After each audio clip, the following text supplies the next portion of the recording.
Costo político versus costo sanitario, ¿no? Eso es un poco lo que uno tiene que plantearse en este escenario que pretendemos conversar a partir de este momento con el doctor Augusto Müller, que es primer vicepresidente de la Academia Nacional de Medicina, es cirujano general, y nos imaginamos, Augusto, que también te sumás al grado de preocupación que han manifestado ayer todos tus colegas en conferencia de prensa. Hay que leerlo en estos términos, empezar a pensar si lo que queremos es poner en la balanza el costo político por sobre el costo sanitario. ¿Vos qué opinás?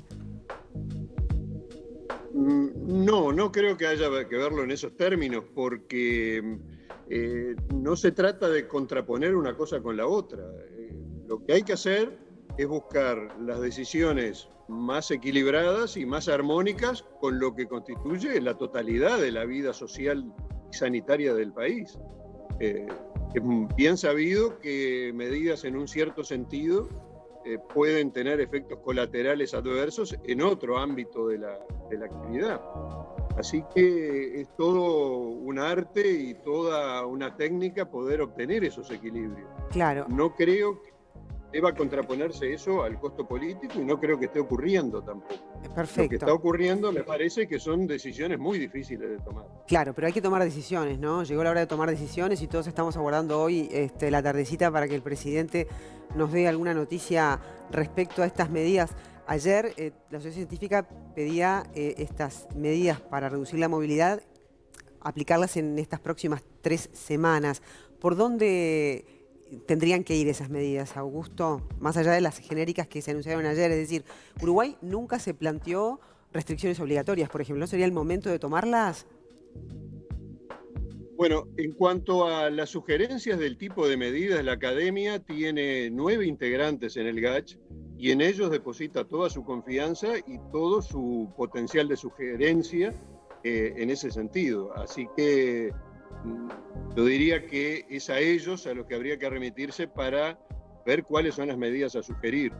La Academia en sí lo que ha hecho es apelar a la población a través de un comunicado donde sugiere y exhorta a cumplir las 2 medidas principales.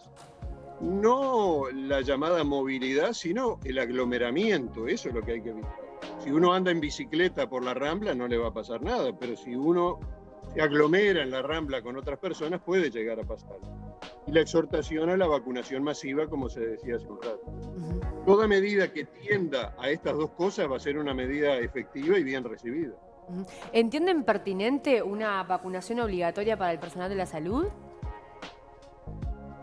En ese sentido, la Academia no se ha expedido, y vuelvo a decirlo, los miembros de la Academia que integran el GACH son los que están trabajando y haciendo las sugerencias correspondientes. ¿Y usted a título personal se anima a hacer una aseveración?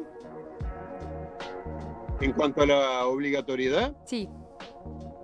Por lo menos en el personal de la salud. A título personal y en otros colectivos donde incide mucho el tema que acabamos de mencionar de la aglomeración de personas, pienso que debería ser obligatorio.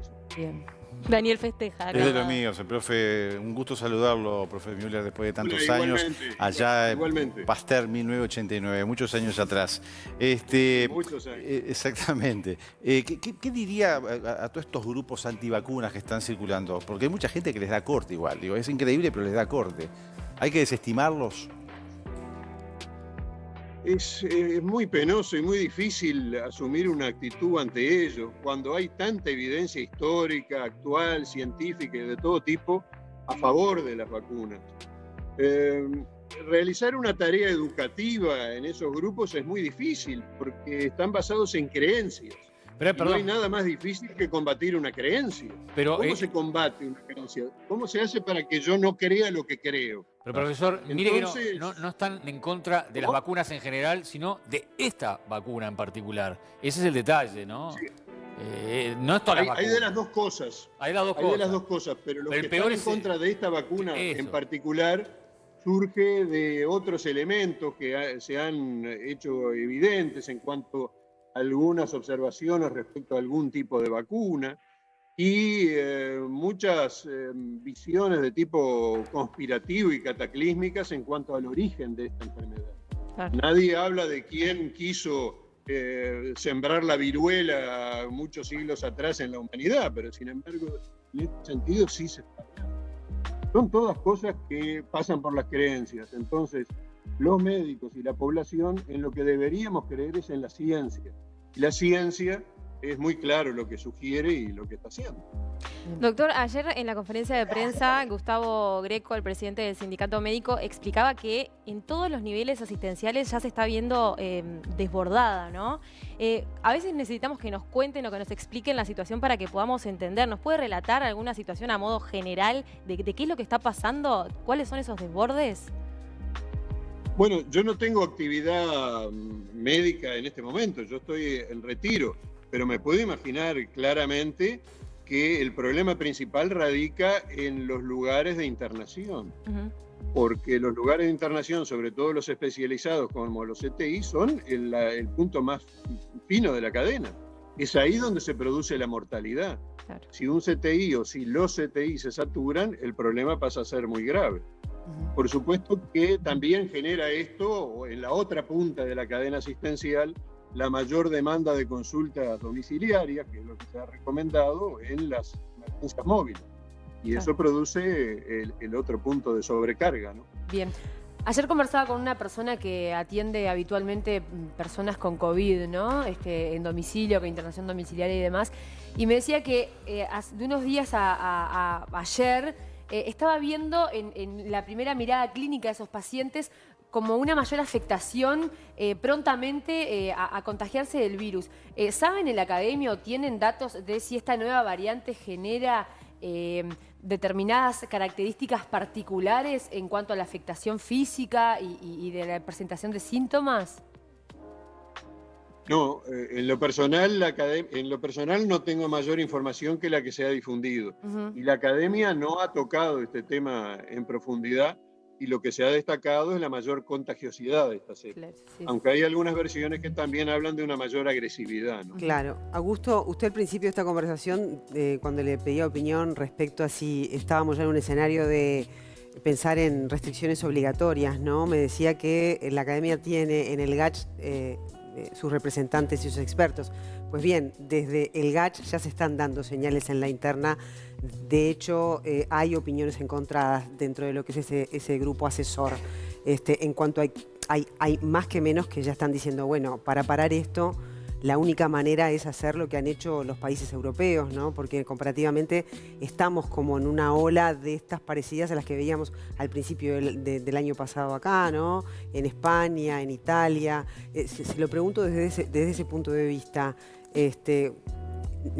Usted, y ya si no a título personal, ¿no le parece que estaríamos en tiempo ya de plantearnos que se nos obligue a los uruguayos a conducirnos de otra manera?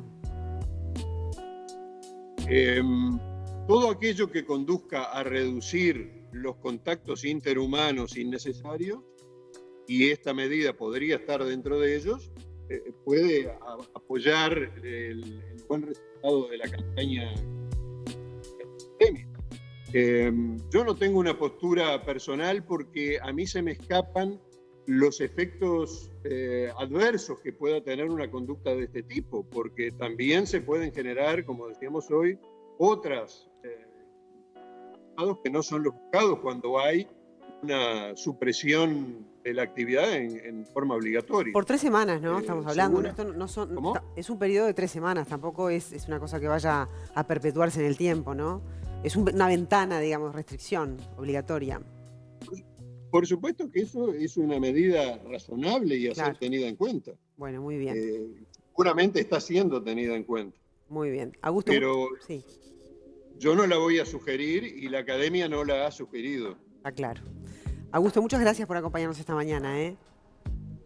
Por favor, muchas gracias a ustedes. Muchas gracias.